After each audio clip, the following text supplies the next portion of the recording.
When thinking about production of a strain at scale, there are a variety of things that we have to consider. And that includes things about cell viability, stability, the intended format we're going to use.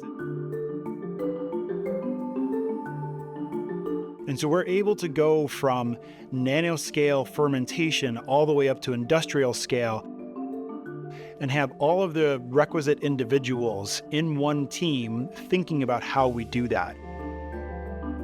We need to systematically go through and identify the key nutrients that help these organisms grow. Screening is one of the big challenges, but the largest challenge we have is finding strains and creating an opportunity for them to be manufacturable.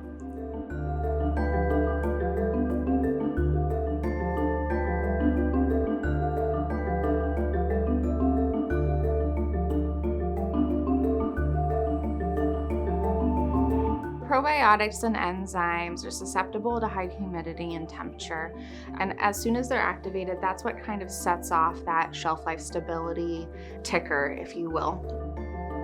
We have significant data to support the stability of each probiotic strain alone, as well as in combinations with other probiotics, within proper overages to ensure shelf life stability. And all of that leads to a well-formulated, well-manufactured probiotic product that makes it to its customer with what is supposed to be in there, the claims it's supposed to be making, and a shelf life that is guaranteed.